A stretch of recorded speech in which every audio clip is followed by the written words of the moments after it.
Welcome to my first lesson of the polynomials unit. In my next video, I'm planning on getting into how to solve polynomial equations using factored form. Let me know if you're interested, and let me know what you think of this video in the comments below. Don't forget to subscribe so you don't miss out on future videos. Let's jump right in. Greatest common factor. This is called the greatest common factor because it's simply the largest factor that all of the terms share, stressing all of the terms share. So you can ask yourself, what does every term have in common whenever you're working on a GCF problem? So in order to factor using the GCF method, it's practically the distributive property, but in reverse. So after you're done, you could just do the distributive property and see if you get the original expression. So when you do the GCF method, you can ask yourself, when I pull out the GCF from every single term, what is left? Let's jump right into an example. So here are two specific examples side by side. Notice the one on the left versus the one on the right are exactly the same, except the one on the left is +7 and the one on the right says +6. So if we take a look at the expression written on the left-hand side, if you're asked to factor using the greatest common factor method, first of all, it's important to note that there are 3 terms, and you can tell how many terms there are because they are separated by plus and minus signs. So for each of these 3 terms, is there something that every single term has in common? Well, notice that this has 2 x's, this middle term has 1 x, and the 7 term has no x's at all. So we can't pull an x from every single term. If we look at just the coefficients or the numbers, this 2 and this 20, it's looking good because those are both divisible by 2. But the problem is this 7 now adds a problem. There is no number that the 2, the 20, and the 7 have in common. In other words, there's no number that they are all divisible by. So in this particular case, it's not that this expression is not factorable in general, but if the directions were to say factor using the GCF method, this is not factorable, using the GCF method.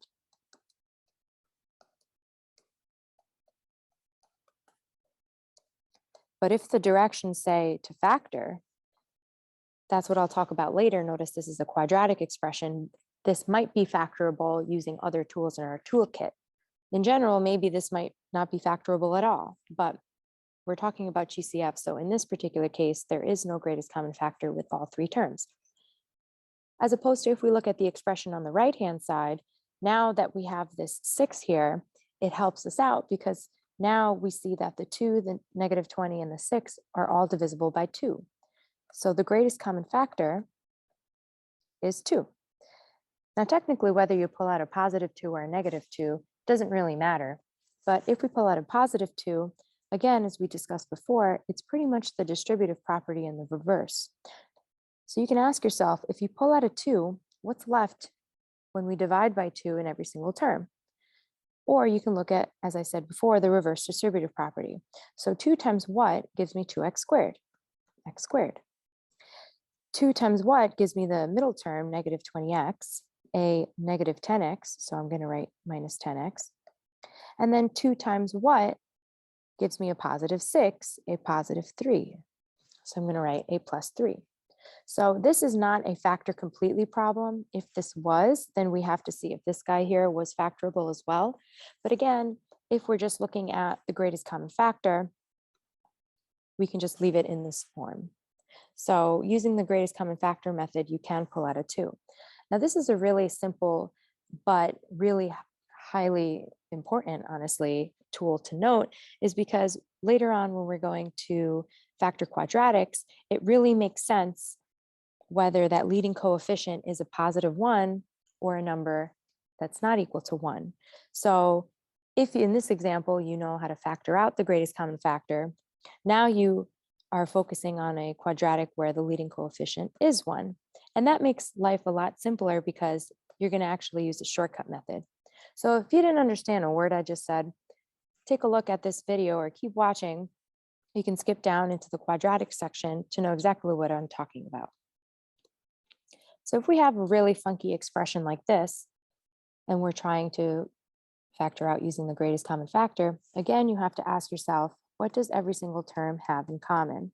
So again, it's important to note there are 3 terms again here because we can see that all of these 3 guys are separated by plus and minus signs. So you have to look at each single term, and let's actually go ahead and look at just the numerical values. The 20, 15, and the 35, those are all divisible by 5. So we're going to pull out a 5 from each of those terms. Now notice in this first term, there are 8 x's, the second term there are 5 x's, and the third term there are 3 x's. So there are at least 3 x's that we can pull out from every single term.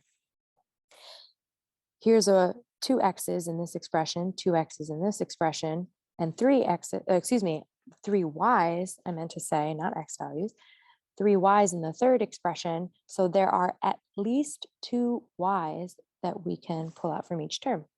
Last but not least, there are 2 z's in the first term, and there's 1 z in each of the last 2 terms. So there are at least 1 z that we can pull out from every single term.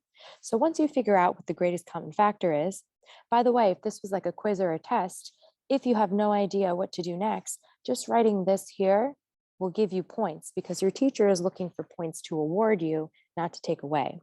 So even if you just figured out the greatest common factor correctly, you will definitely get some points. So never leave anything blank. You should never hand in a quiz or a test blank.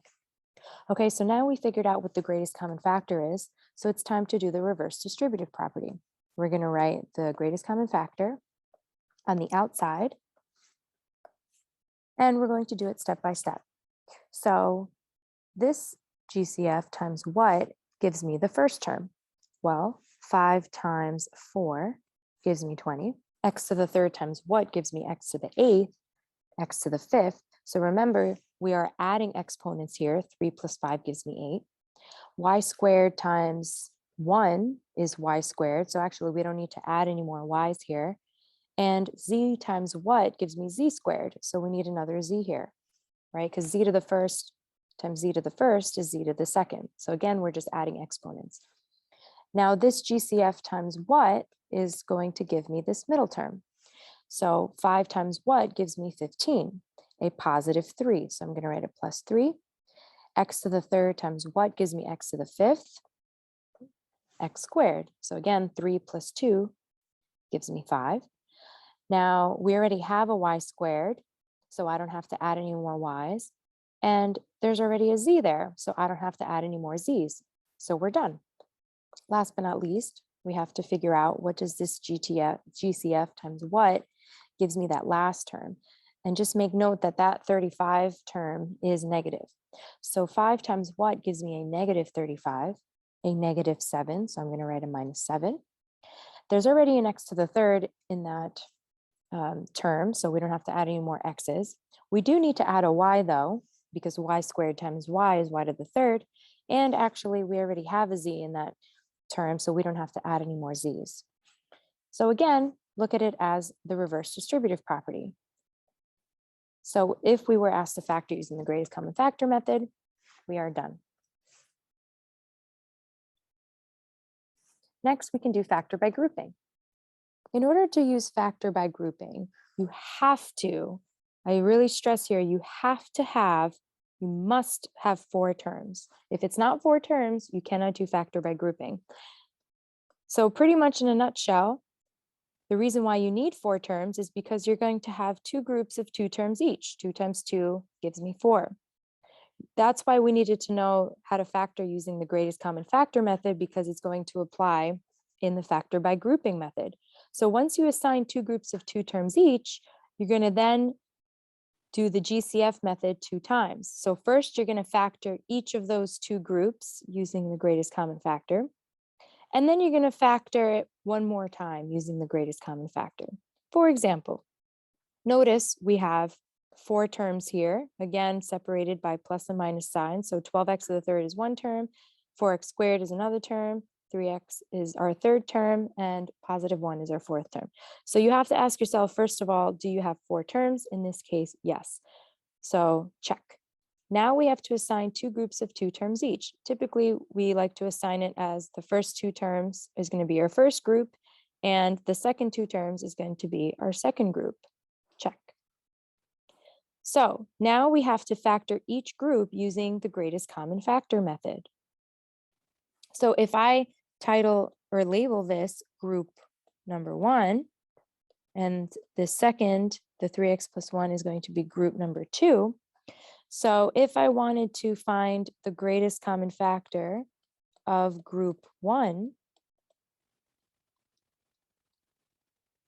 so what does each of those two terms have in common? They're both divisible by 4, and they both have at least 2x squares in those terms. The greatest common factor of group 2, the second group, well, technically, right, it's just going to be 1. I could pull out a 1 because anything divided by 1 is itself. So you're going to factor each group using the greatest common factor. Here we go. So we're going to factor group 1. If we pull out a 4x squared, it's just like doing the reverse distributive property. So 4x squared times 3 gives me 12, times x gives me x to the third. So 4x squared times 3x gives me my first term, 12x to the third. Now, the GCF 4x squared times what gives me the second term? Itself, 1, right? So again, you can always do a check. If you do the distributive property, you should always end up with your original expression. So now it's time to factor using the second group. Again, we can actually pull out a positive 1. 1 times itself, right? So 1 times 3x plus 1. If I were to do the distributive property, 1 times 3x is 3x, and 1 times 1 is 1. So this does check out. You can technically pull out a positive 1. So we have successfully done step 3. We've now factored each group using the greatest common factor method. So we're now going to factor using the greatest common factor method one more time. So actually we have 2 terms. So notice the 4x squared times 3x plus 1, that's actually all one term because it's glued together by multiplication. Some people might get thrown off by this plus sign here, but again, this is all one term because 3x plus 1 is in parentheses. It's glued together with the 4x squared. So that's one term. And this is another term. So what do each of these 2 terms have in common? What is the greatest common factor? They both have 3x plus 1s. So whenever you're doing factor by grouping method, you're always aiming to have the expression inside of the parentheses match. Notice they both have 3x squared, 3x plus 1. So that is the greatest common factor. So if you pull out the greatest common factor of each of these 2 terms, what is left? So if I look at the first term, right, here's my first term. If I take out a 3x plus 1, what is left? A 4x squared. In the second term, if I take out a 3x plus 1, a plus 1 is left. So actually, I like to do this, 4x squared plus 1. That's easier.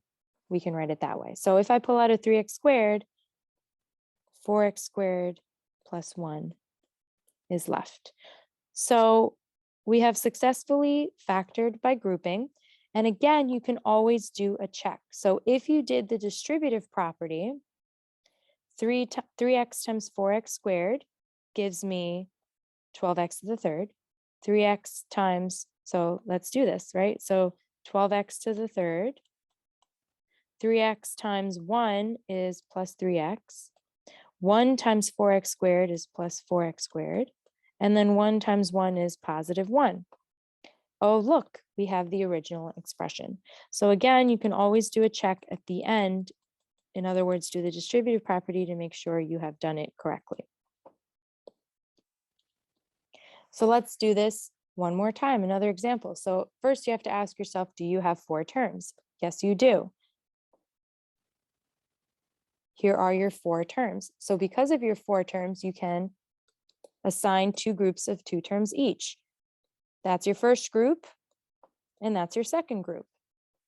So again, we can call this group 1, and we can call this group 2.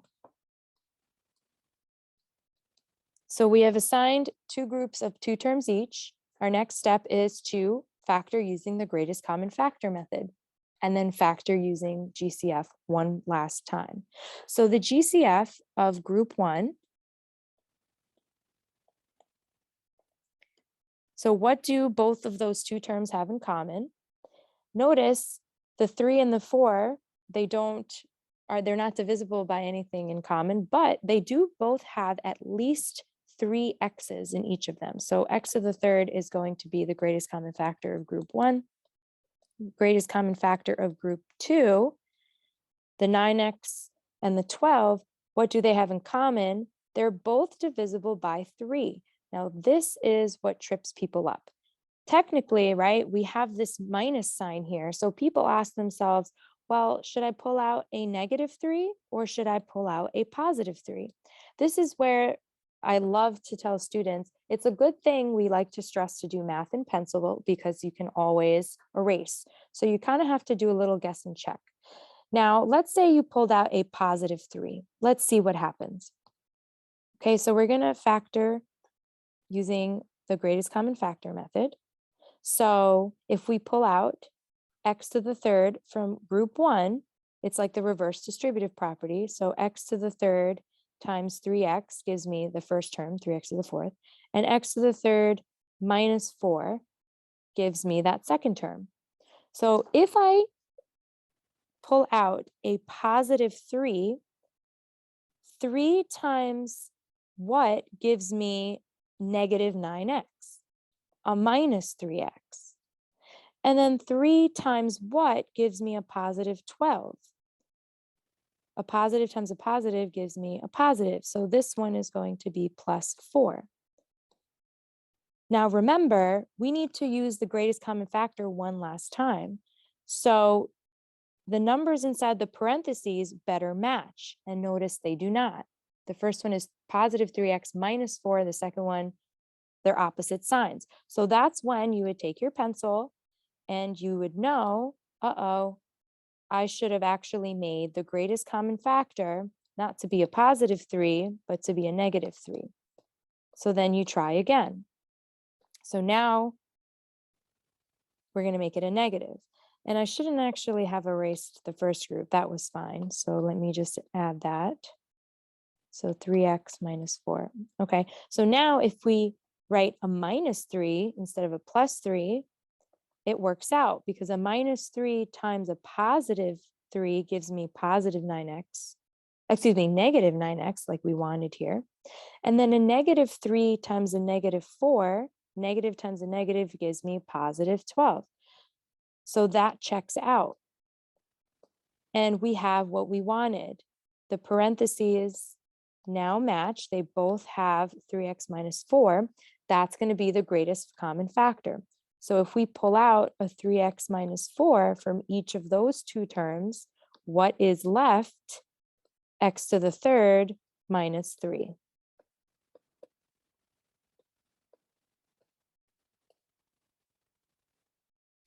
How to factor a quadratic or degree 2 polynomial. I do want to stress here that the highest exponent or the degree has to be 2 because many times I've actually seen students perform the quadratic method and it might be a degree 3 or a degree 4 polynomial. So pay attention to the degree. It can only be 2. And in that case, there are 2 methods where we can factor quadratic polynomials. One where the leading coefficient, or a, is equal to +1, and the other one is where a is not equal to 1. Now, just a reminder, what is a? A is the coefficient of the x squared term. In other words, it's the number attached to the x squared. Could we have labeled it any other variable? Sure, but typically we like to use a. The coefficient of the x term, or the number next to the x term, is b. And the number with no x terms, with no x's attached to it, it's called a constant. we call it C. So this is standard form. You definitely have seen it before, ax squared plus bx plus c. Now, do you have to put, if a polynomial is not in standard form, would it be helpful to rearrange it so that it is in standard form? A lot of people like to do that just so they can identify what A, B, and C is, and that's not mandatory. So first we'll do where factoring is not equal to 1. And I like to do this first because you'll notice that when we do the other method where A equals 1, they're going to be similar steps, except we love the A equals 1 method because there's going to be a shortcut. So the A not equaling 1, that's going to involve factoring by grouping. So if you forgot how to do that, make sure to go into the factor by grouping earlier in this video. So again, this is kind of like an optional step 1. I did say it might help to use standard form to identify A, B, and C. Again, if you're really good at identifying A, B, and C, you don't have to do this. So a very important step, though, this is technically step 1 here, is you're going to multiply A and C together, and you're going to create a factor tree. Which ones are you going to choose? You're going to choose the factors that add up to B.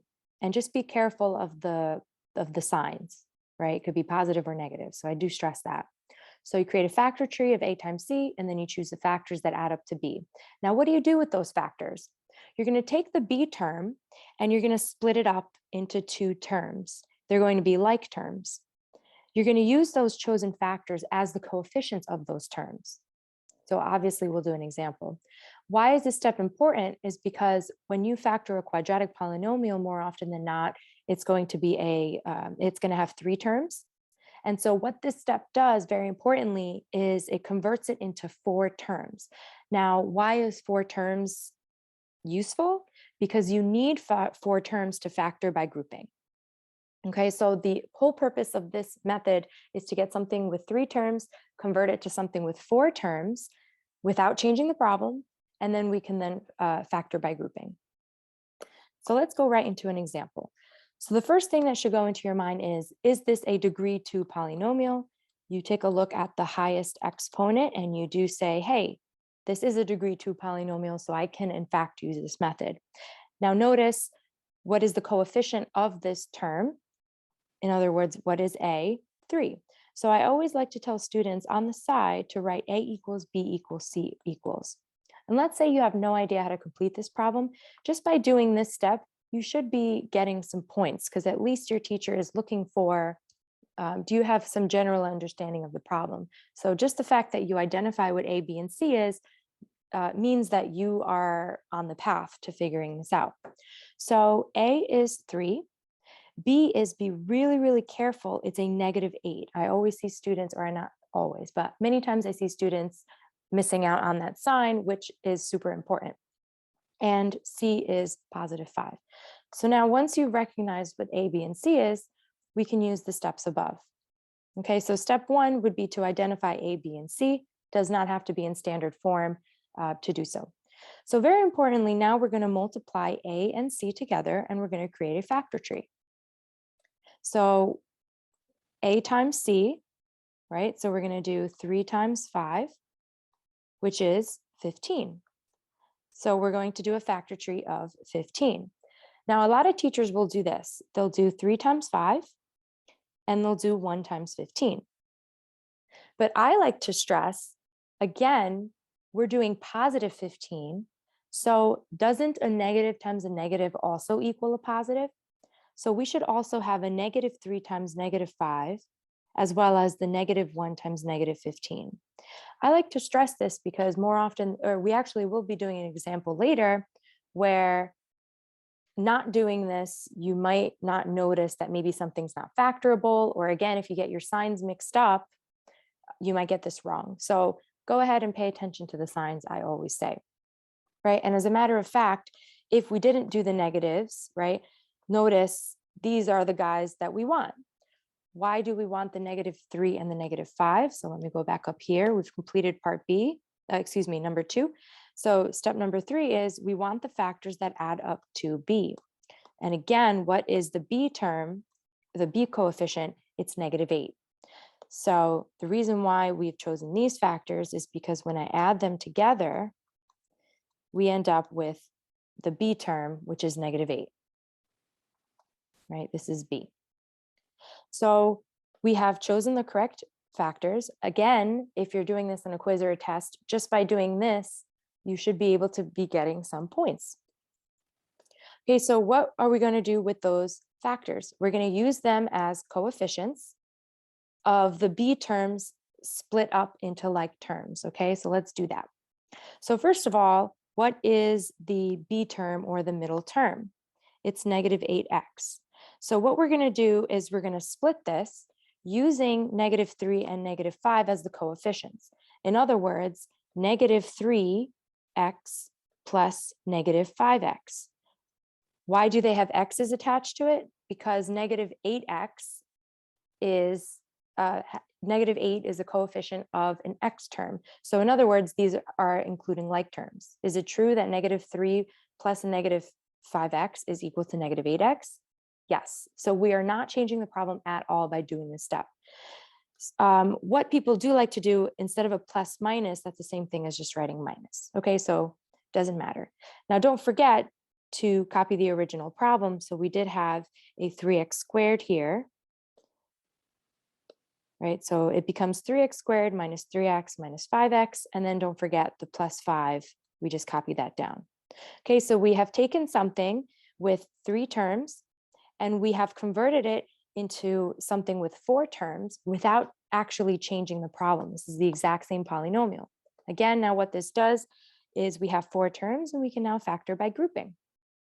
So first we need to figure out the GCF of the first group. So we can pull out a 3x from each of those 2 terms. And again, it's like the reverse distributive property. 3x times x gives us 3x squared, and 3x times a -1 gives us -3x. Now it's time to figure out the GCF of the second group. Now, some people might wonder, do I take out a -5 or do I take a +5? So again, I always like to tell people, well, it's a good thing that we do math in pencil because we can erase. So if you take out a +5, for example, and you notice that it doesn't work, you can always go back and change it to a -5. Okay, so let's say we do take out a -5. When we do the reverse distributive property, -5 times x gives us the -5x, and -5 times a -1 gives us a +5, right? A negative times a negative is a positive. How do we know that this is correct? You should have taken out a -5 is because the goal is to get the expression inside the parentheses to match. Now, just a reminder, this is all one term and this is all one term. So what is the GCF of both of these terms? Well, they both have x minus 1 in common. So if I take out an x minus 1, what is left? A 3x minus 5.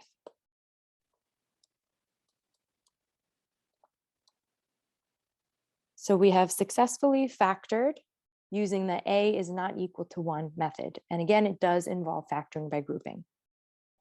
Let's try another example. Now this one I chose specifically for the following reason. So the directions would say to factor this polynomial. The first thing that, again, you should ask yourself is this a degree 2 polynomial? You would go and look at the highest exponent and confirm, yes, it is. So next, we can identify what a, b, and c is. So a would be 6, b would be 9, and be really careful with the signs, c would be a -27. Now, when it is time for our first step, which is to multiply a and c, 6 times -27 is a whopping -162. We have to do a factor tree of this, and then we have to figure out which one of those add up to our b term, which is 9. Yikes. So you can do this, but it's going to take quite a lot of guess and check. So did anyone notice what we can do here? Instead of using our a, b, and c to be 6, 9, and -27, we can in fact make these numbers smaller. How do we do that? So I always like to tell people, always see if you can factor out a greatest common factor first, because as I said earlier in the lesson, it always makes life easy. So we can actually pull out a 3. Every single one of these terms are divisible by 3.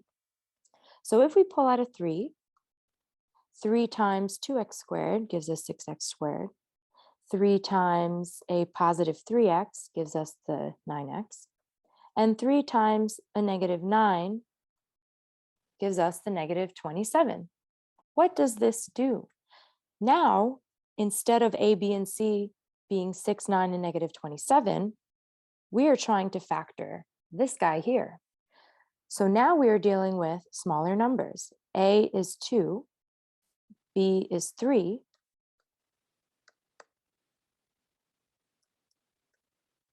and c is negative 9.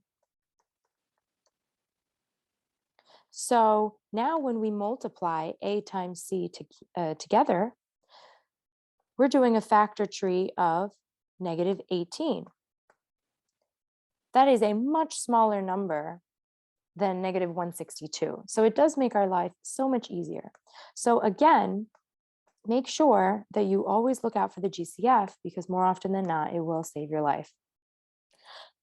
Okay, so just don't forget at the very, very end, don't forget to put that GCF back into the product, or else you will change the expression. Okay, so now it's time to do a factor tree of negative 18. Again, pay attention to the signs. Yes, 3 times negative 6 would work, but negative 3 times positive 6 would also work. 1 times negative 18, and then negative 1 times positive 18. Last but not least, we can do 2 times negative 9, or negative 2 times positive 9. So now it's time to go through each and every one of these and see which one adds up to b. Now, a reminder, we are not looking at this b. We're not looking to add it up to 9. This is the new guy here. We are looking to see which one of those adds up to positive 3. And it looks like these are our guys, right?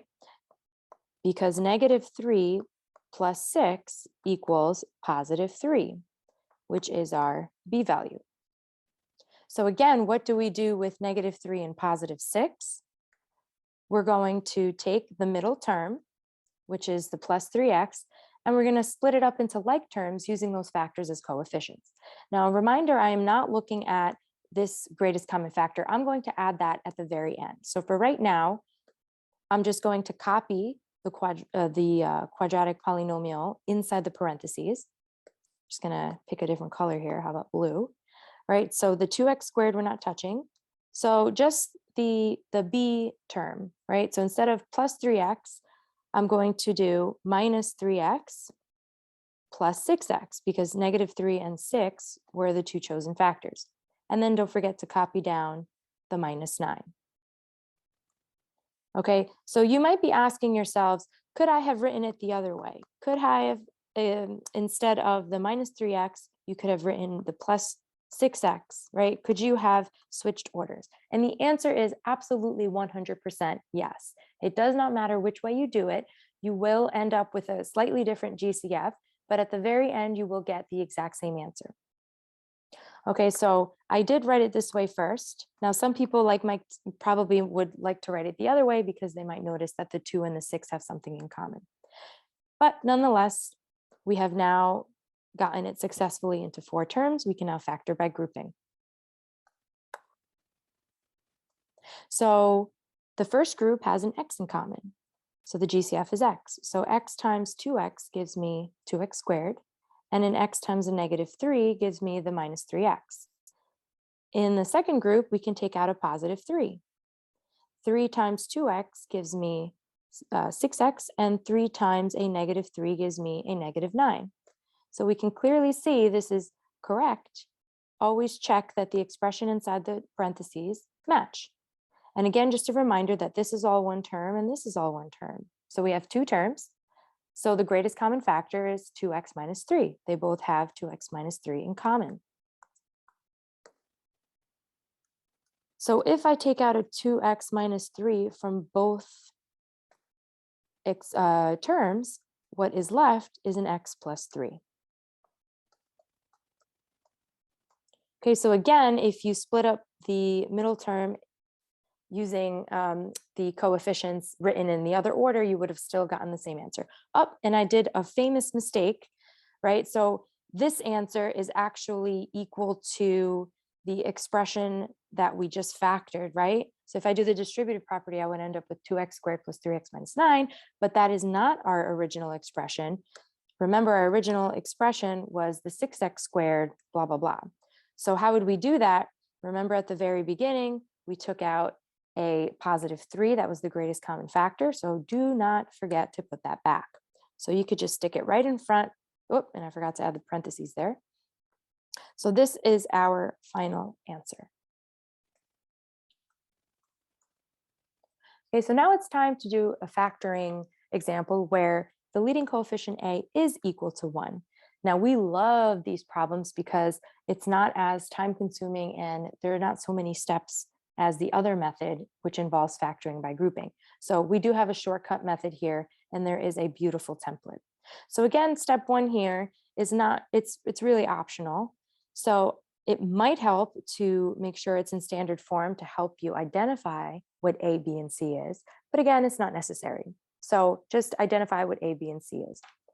Now, if you notice from the A is not equal to 1 method, step 2 and 3 are the exact same thing. So we are still creating a factor tree of A times C, or in this case, it's simply just C, because C times 1 is itself C. And then we have to choose the factors that add up to B. So it's the exact same problem. Oh, excuse me, it's the exact same steps. Okay, so let's do an example. So again, it's important to recognize that this is a degree 2 polynomial, right? Always check that it is, and always check for the leading coefficient. So we have a positive 1. B is positive 10, and C is, be very careful, a negative 24. So we're going to do it using the same 2 steps as we did in the earlier method. We're going to multiply A times C, or people like to simply look at the C term, which is the same thing because negative 24 times itself would give us back the C, negative 24. So we're going to do a factor tree of negative 24, paying attention to the signs. So 1 times negative 24, or negative 1 times positive 24. We can do 3 times negative 8, or negative 3 times positive 8, 2 times negative 12, or negative 2 times positive 12. Okay, so we're going to go through each of them, and then you're supposed to see which ones add up to the B coefficient, which is positive 10. So it looks like these are the factors, because when we add them together, we do get positive 10, and this is B. Now, what's beautiful about this method is once you figure out your chosen factors, you're practically done. Right, so here is the template. You're going to enter those chosen factors into a product of each expression saying x plus blank. So you're just going to place the chosen factors into this template. So x plus one of the chosen factors, and you put the other chosen factor in the other parentheses. So if you put a negative 2, that is correct. Or some people might like to instead say x plus negative 2 is the exact same thing as saying minus 2. So we've used that chosen factor, and then we can put a positive 12 in the second expression, and we are done. And again, if you wanted to flip the parentheses, so if you wanted to put x plus 12 times x minus 2, that is completely valid because it is legal to use the commutative property of multiplication. So that would be the same answer. Let's look at another example. So we do have the leading coefficient is positive 1. Our B is negative 3, be careful there, and C would be positive 10. So we're going to do a factor tree of A times C, which is 10. And again, a lot of teachers will just go ahead and look at the numbers, 2 times 5 and 1 times 10, and they'd stop right there. Now just be super careful, because I have seen before students accidentally, they might pick these guys here because maybe in their head, if they do the difference, they might just look at this 3. Maybe if you might not even catch that B is actually negative. So there's a lot of room for error here, just accidentally. If you're nervous or something on a test, people might get tripped up.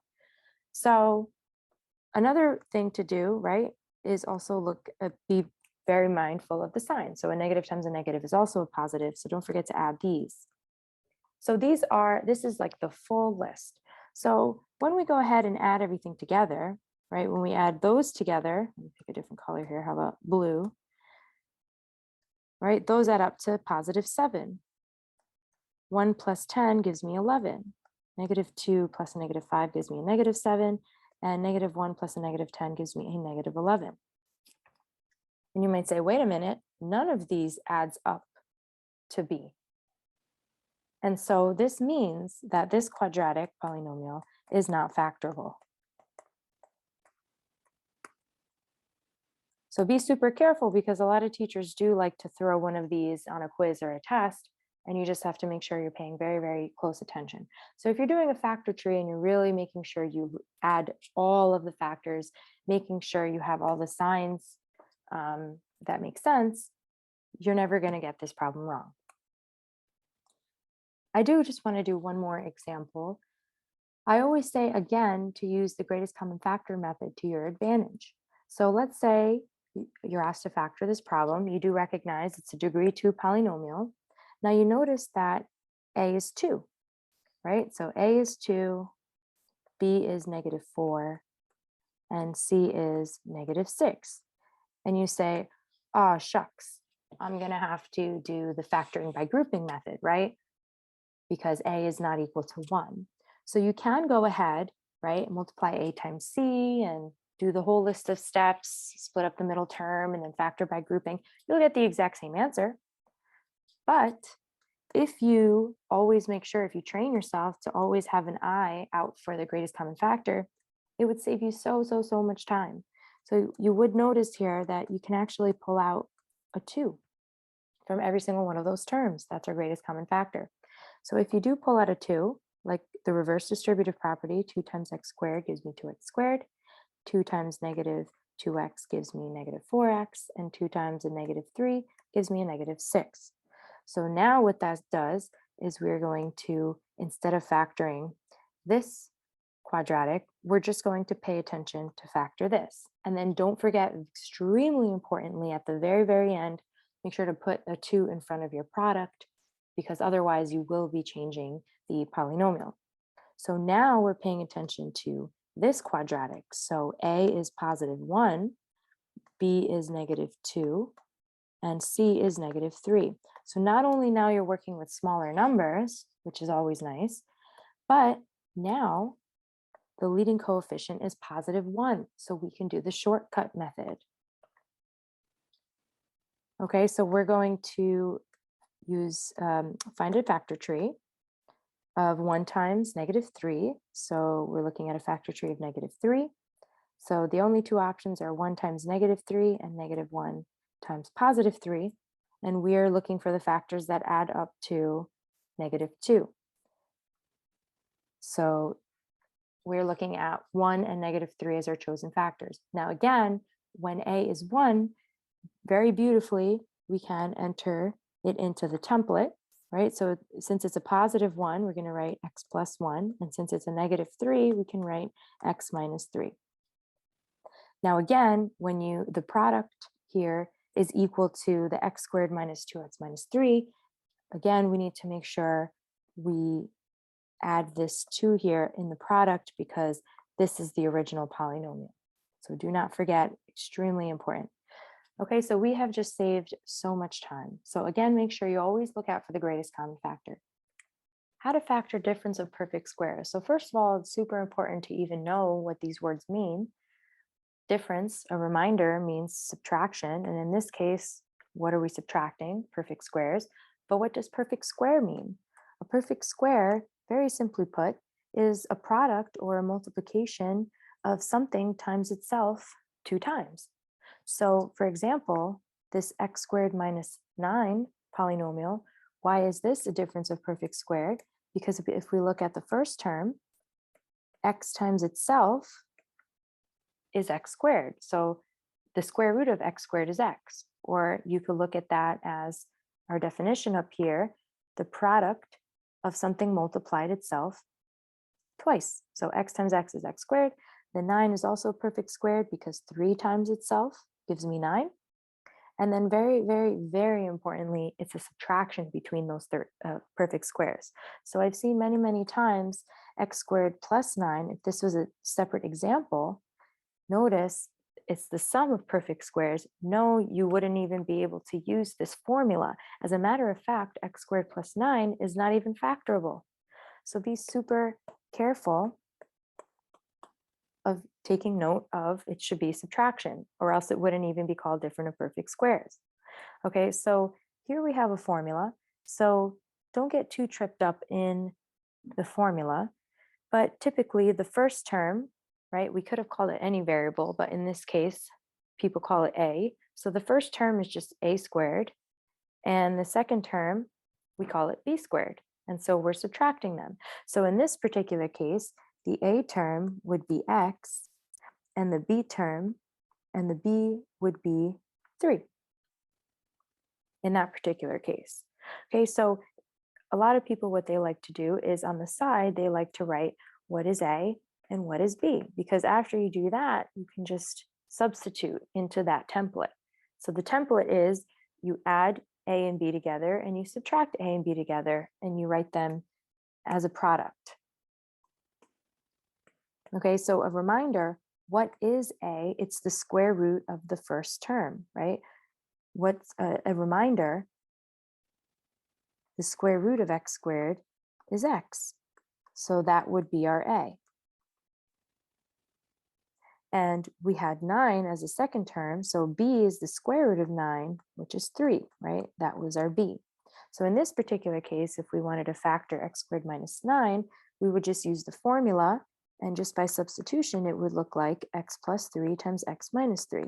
Now, does it matter which way you do it? Actually, no. If people wrote x minus 3 times x plus 3, because of the commutative property of multiplication, it would be the exact same answer. So either one of those would be correct. So let's go ahead and do a little harder example, right? So we have 81 minus 4x squared, excuse me. So first of all, you need to recognize that this is a difference because you're having a subtraction here, but are they perfect squares? So this represents the a squared, and this represents the b squared, and we're subtracting them. So notice over here, I set us up with a equals b equals. It's very important that you do that so that your brain doesn't get lost. Okay, so what is the a term? It's going to be the square root of 81, which is 9. So a equals 9, and b is going to be the square root of 4x squared of the second term. So what times itself is 4x squared? 2x. Okay, and if you're not sure, again, you can do a check, right? Perfect square means you can split it up as a product of something times itself. 2x times 2x is 4x squared. So you know that works. Okay, so once you have your a and b, now we can just, right? So this is a and this is b. So we can just plug it into this formula. So it would look like 9 plus 2x times 9 minus 2x. And again, it doesn't matter if you did the subtraction one first or the addition one second. It doesn't matter the order. So we're done. Now, a good thing that teachers technically like to see, they might even add that in the directions, always do a check to make sure you've done it correctly. So if you did the distributive property, 9 times 9 is 81. 9 times negative 2x is minus 18x. 2x times positive 9 gives me plus 18x. And finally, 2x times negative 2x is a minus 4x squared. So whenever you do the check of difference of perfect squares, you should always end up with the middle terms canceling out, right? Those guys equal 0, and we are left with 81 minus 4x squared, which is the original problem.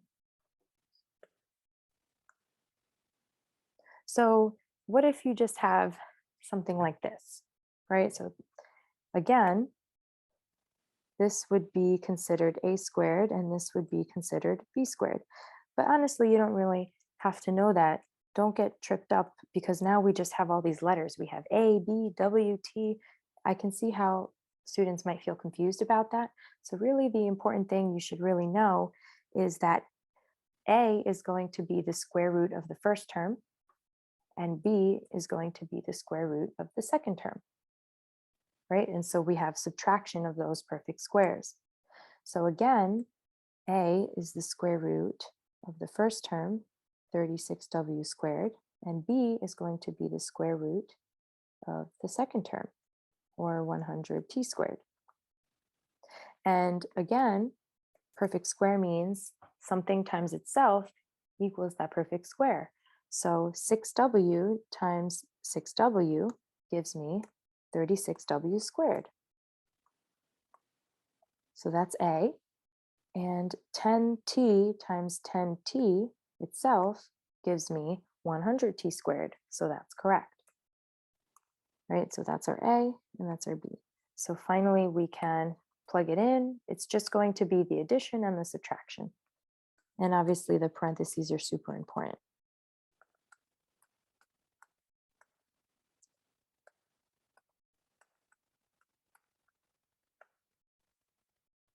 Okay, also make sure that the A is written first, right? So if we look at our formula, notice the A is written first and the B is written second. So I did say that you can switch around the parentheses. So you can write the second guy first and then the first expression. Now we can write that second. So these two are fine, right? So we can do the commutative, because of the commutative property, we can switch those around. The only thing that you can't switch around are the B and the A, right? So if instead you did this, 10t plus 6w, that's fine because addition is also commutative, but now you run into trouble if you were to write this, right? Notice you did b minus a. So subtraction, the commutative property does not hold for subtraction. In other words, that's just a fancy way of saying subtraction, you cannot switch around those two terms. So what I'm trying to say is just to make sure when you figure out your A and B, you always write A first. Okay, so now we're doing sum and difference of perfect cubes. So only in perfect squares, it's only the subtraction that we can use the formula, right? Because actually if you have sum of perfect squares, that's not even factorable. But with perfect cubes, there are formulas which are going to be very similar to each other, and you can do the sum and difference. So it's very similar to the perfect cubes formula in that there are going to be A's and B's, and instead of the square roots, you're going to do cube roots. Okay, so the sum and the difference of perfect cubes, I really need to stress, they are two separate formulas, right? There's a addition of perfect cubes formulas, and there's a subtraction of perfect cubes. So honestly, they're exactly the same. The only thing are the signs, right? The signs here are plus, minus, plus, and the difference formula is minus, plus, plus. Other than that, everything is exactly the same. Okay, so, but just make note that whether it's the sum or difference of perfect cubes, the signs obviously matter. Okay, so what is a perfect square? Something multiplied by itself twice. So what is a perfect cube? It's something multiplied by itself 3 times. That's what cube means. Okay, so sum obviously means addition and difference means the subtraction of perfect squares. So a perfectly good example of the sum of perfect cubes is x to the third plus 27. And simply put, it's those same a's and b's, but now we're just subtracting them. So in this particular case, a would be the the cube root of x to the third. So what times itself gives me x to the third, or x, right? X times x times x is x to the third. And b would be the cube root of 27. So what times itself 3 times gives me 27? 3, because 3 times 3 times 3 is 27. So if I were to do these examples, a would be x, b would be 3, but whether we're doing the sum or the difference formula, all that's going to matter are these signs. Okay, so again, a is the cube root of the first term and b is the cube root of the second term. For example. Okay, so notice this is an addition of perfect cubes. So it is going to be the plus minus plus instead of the minus plus plus. Okay, so what is a? It's the cube root of the first term. So what times itself 3 times gives us 27x to the cube? 3x, right? If we did a check, 3x times 3x times 3x gives us 27x to the third. So if you need to do a check on the side, go ahead and do that. So that is our a term. And b is the cube root of the second term. So what times itself gives me the b term. So this is a rather large number. So you can go ahead on your calculator and keep doing guess and check, right? You can try 4 times 4 times 4, or 5 times 5 times 5, 6 times 6 times 6, and so on until you reach 512. Or you can use your calculator to your advantage. So I'm going to remind you how to do that. So if you have a TI-83 or TI-84, you hit the math button, which is right next to the the apps button. And right off the bat, if you see in section number 4, you see the cube root symbol. Now you can either use your down arrow until you get to number 4 and hit enter, or you can simply just click on number 4 and it'll do it instantly. So now you have the cube root symbol and you're just going to write 512 and click enter. Okay, so the cube root of 512 is 8 because 8 times 8 times 8 gives me 512. Now, by the way, another way to do this is a cube root is the exact same thing as raising that number to the 1/3 power. So notice if I hit the caret button, which is next to the tan button, it automatically raises it to the exponent. Now, it's, as I said, cube root is the same thing as raising something to the 1/3 power. So I'm going to do 1 divided by 3. Right, so we get the same answer. So we're back on the screen, and again, from our calculator, we just found out that 8 times 8 times 8 is 512. So the cube root, oh, I meant to write a 3 there, is equal to 8. Okay, or you could have just done guess and check.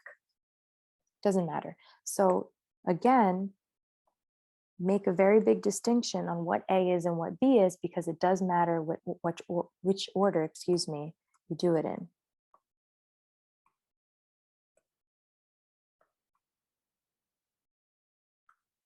Okay, so once you figure out what A and B is, the rest is really simple because it's just substitution. So the first parentheses is going to be A plus B. So if I use substitution, it'll be 3x plus 8. The second parentheses is going to be A squared, or 3x squared. Make sure to put 3x in parentheses or else you're going to get a wrong answer.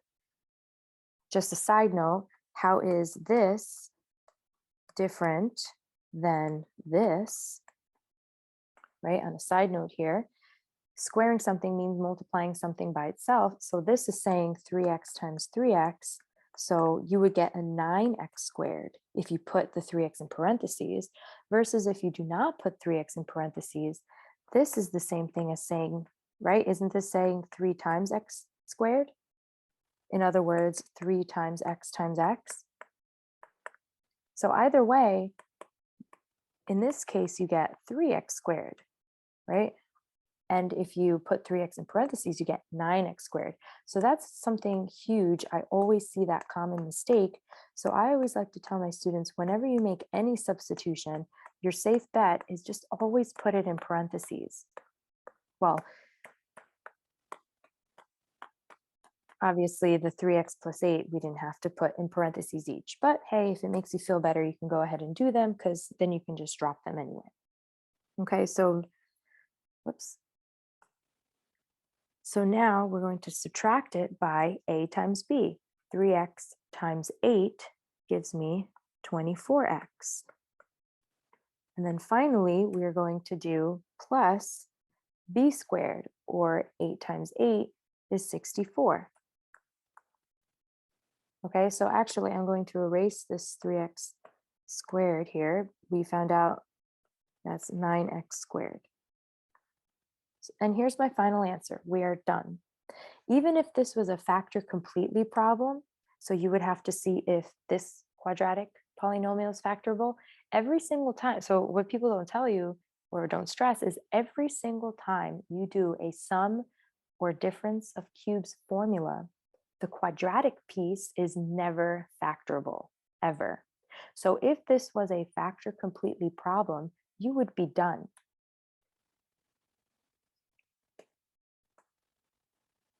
Okay, so now let's try a difference of cubes formula. So a is going to be the cube root of 64.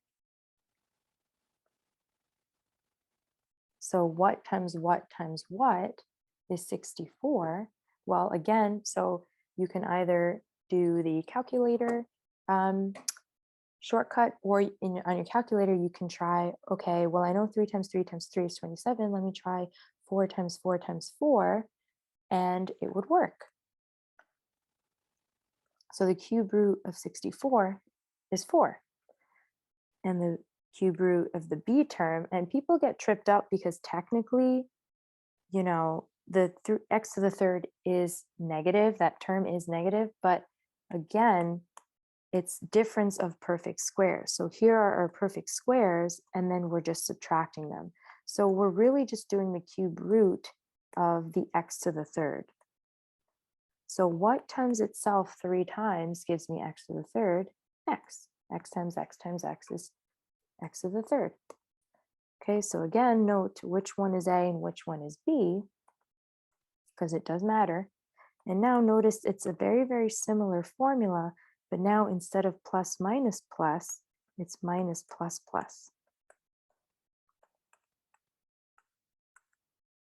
Okay, so once you, unfortunately, a lot of you guys are forced to memorize this formula, but once you do memorize it, it's really just plugging it into using substitution. Okay, so if I just substitute a minus b is the same thing as 4 minus x. And then a squared, which is 4 times 4 is 16, plus a times b, or 4 times x, which is 4x, plus b squared, which is x times x, which is x squared. And we're done. Okay, and again, if this was a factor completely problem, you would not be able to factor the quadratic part. You can try, and you're going to find out it's not factorable.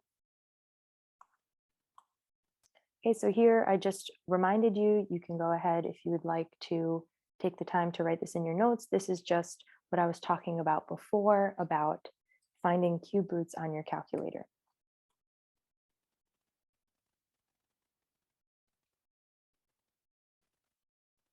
Factor completely. So before we do that, a few problems, I would like to stress that always try and be on the lookout for whether what you're given has 4 terms, because more often than not, you are going to use factor by grouping. Not always, but most of the times, if you have 4 terms, just be on the lookout for that. Always, in any case, it's super important to just see if there is a greatest common factor, if there's something you can pull out in advance, because you're working with smaller numbers and it just makes life easier. Last but not least, always be on the lookout for quadratic polynomials. where the degree is 2, where the highest exponent is 2. And in that, don't forget your two cases where the leading coefficient is 1 or it's not equal to 1. And a reminder, if a equals 1, it's the shortcut method. If a is not equal to 1, that involves factoring by grouping. So let's take a look at this quartic polynomial, or in other words, the degree or the highest exponent is 4. So I have seen students, they don't realize that the highest exponent is 4. They'll think in their mind it's a quadratic, so they could, do the factor tree of a times c and yada, yada, yada. So just really, really make sure that you're paying attention to the exponents. So this is not a quadratic polynomial. It's a degree 4 polynomial. So really our methods are down to whether we could use factoring by grouping, which in this case we cannot because this has 3 terms, not 4. So last but not least, we're going to try our next or last tool in the toolkit. It's the GCF method, right? And I do stress this is clearly not sum or difference of perfect squares and cubes, right? Okay, so we're going to have to see if it has a greatest common factor, and in this case, it does. So what do every single one of these terms have in common? They are all divisible by 2, and they all have at least 2 x's. In other words, I can pull out an x squared. So the greatest common factor is 2x squared. Let's do it. So a reminder, when I pull out the greatest common factor from each term, it's like doing the reverse distributive property. So ask yourself, 2x squared times what gives me 2x to the 4th? X squared. 2x squared times positive 4x gives me 8x to the 3rd. And then 2x squared times a positive 3 gives me 6x squared. Okay, so now all we've done is factor out the 2x squared. Now again, if the directions say to factor completely, you have to see whether what we have going on in here is also factorable.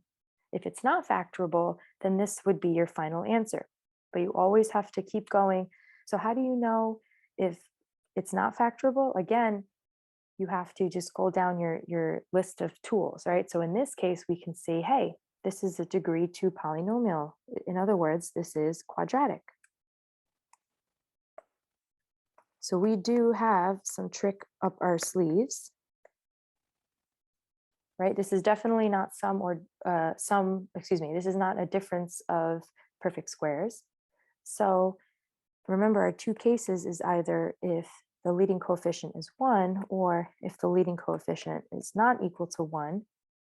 Really, we could use the same methods for both, but if a equals 1, it's just, there's a shortcut to it. So it just makes life easy.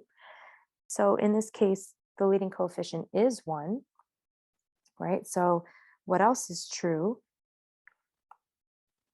B is positive 4 and C is positive 3. Okay, so how do we factor a quadratic polynomial where a is positive 1? Same thing as if a is not equal to 1, very similar steps. So we do a factor tree of a times c, which is 1 times 3 or just 3. Paying attention to the signs. Yes, I know 1 times 3 is 3, but people often forget that negative 1 times negative 3 also equals positive 3. And we have to add each pair to see which one adds up to the b term. We want a positive 4. 1 plus 3 equals positive 4. So those are going to be the chosen factors. What's nice about the leading coefficient equals 1 is that we can now just take those chosen factors and plug it into our template. So that's a positive 1, so I'm going to write plus 1. And there's a positive 3, so I'm going to write plus 3. Now, could I have written x plus 3 times x plus 1? Sure. And often people forget to copy that greatest common factor, or else you change the problem. And this is our final answer. How do we know it's our final answer? So when the degree is 1, when the highest exponent is 1 in each of those expressions, that's an indicator that you can't factor out anything else. And we're done. Let's try this one. So you have to go down your list of tools. in your kit, right? So we have factor by grouping. In that case, we need 4 terms. Is there 4 terms? No, so we cannot use factoring by grouping. In fact, there are only 2 terms. And with 2 terms, actually technically, right, we see this is a degree 2 polynomial. In other words, it's quadratic. The highest exponent is quadratic. So you could technically rewrite this as 18x squared plus 0x, right? Because 0 times anything is 0. So that middle term is technically not there, but totally valid. We can do this. So if you really wanted to, you can absolutely do the other methods, right? You can do the a times c, 18 times negative 50, and do the factor tree and yada yada. But hey, that's quite the large number there. So there is a very much easier way to do this. So notice it's 2 terms with a subtraction. So oftentimes when you do have 2 terms and there's a subtraction, you have to ask yourself, ooh, is this a difference of perfect squares?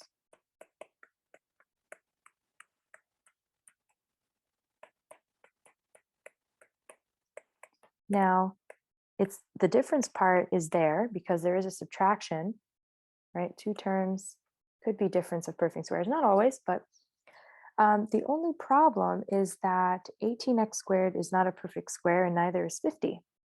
But we haven't, I always say right from the very beginning, always be on the lookout definitely for the greatest common factor.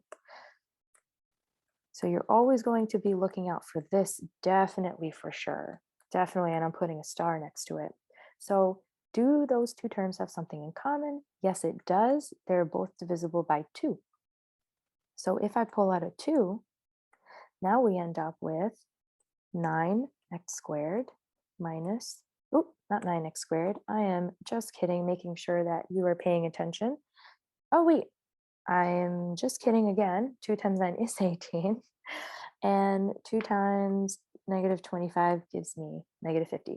Perfect. Okay, so now what have we done? We've pulled out the greatest common factor. Hey, would you look at that? We have difference of perfect squared. Okay, so don't forget at the very end, when you're done, you better put that 2 in front. Don't forget about that GCF. Okay, so from here, we figure out our A and B. A is the square root of the first term. What times itself gives me 9x squared? 3x. And B is the square root of the second term, or the square root of 25, which is 5. Okay, again, so people might get thrown off. So technically, the second term is a negative 25, but when you have difference of perfect squares, you're just looking at the spot it's in, right? And then you're just subtracting them.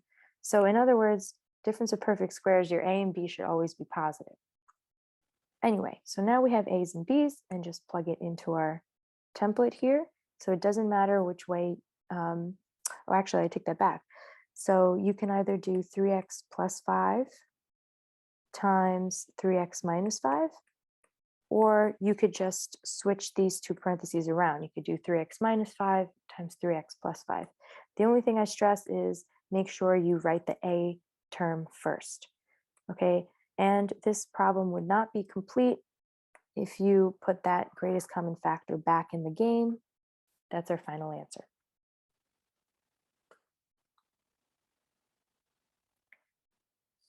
Let's do a monster review problem. Why is this a monster problem? Because it's going to review a lot of tools in your kit. So first things first, is this a degree 2 polynomial? That's definitely something you should always look out for.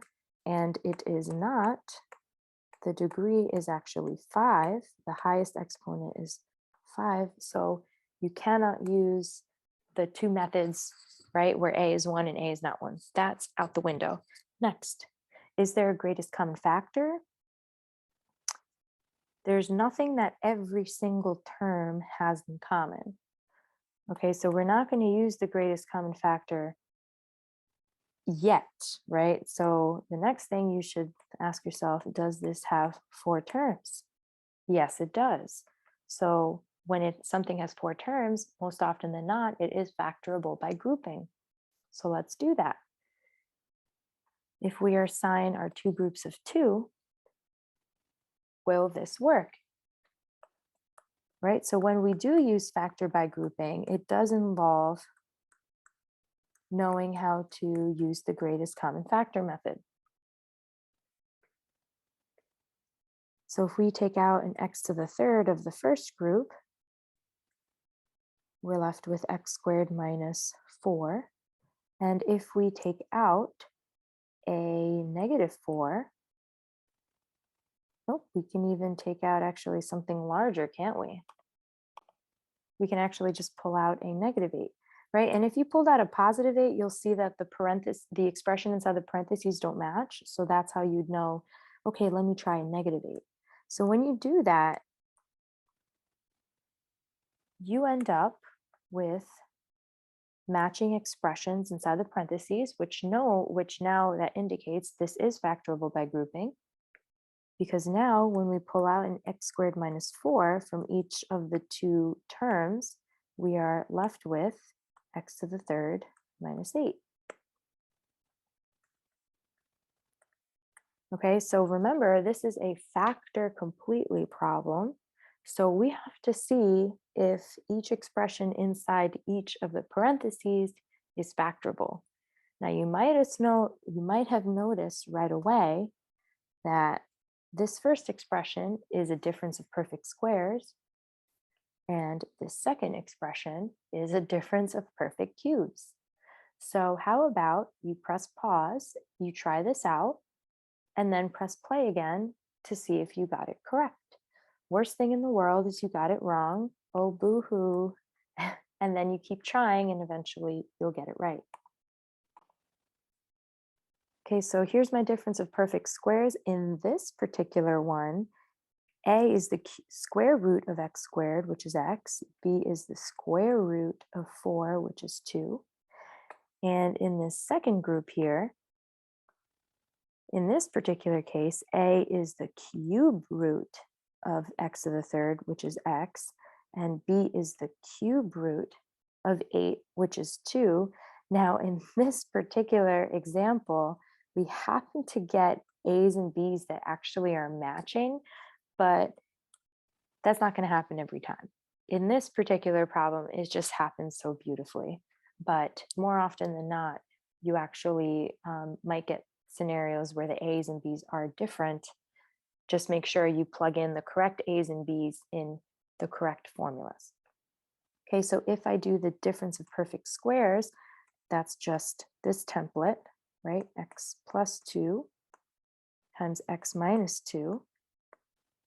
Just make sure you write the a term first. And then if I were to use my difference of difference of cubes formula, right? So this one is the minus plus plus. So that's going to look like, so I'm looking at this a and b. It's going to be a minus b, so x minus 2, times the quantity of a squared, which is x squared, plus the a times b, x times 2, which is 2x, plus the b squared. 2 squared is 4. So if you recall from my previous lesson, whenever you do a difference of cubes or sum of cubes formula, the quadratic expression is never factorable. Now, if you forget this, it's not a big deal. If you try and factor this quadratic polynomial, you'll find that there are no factors of a times c that add up to b.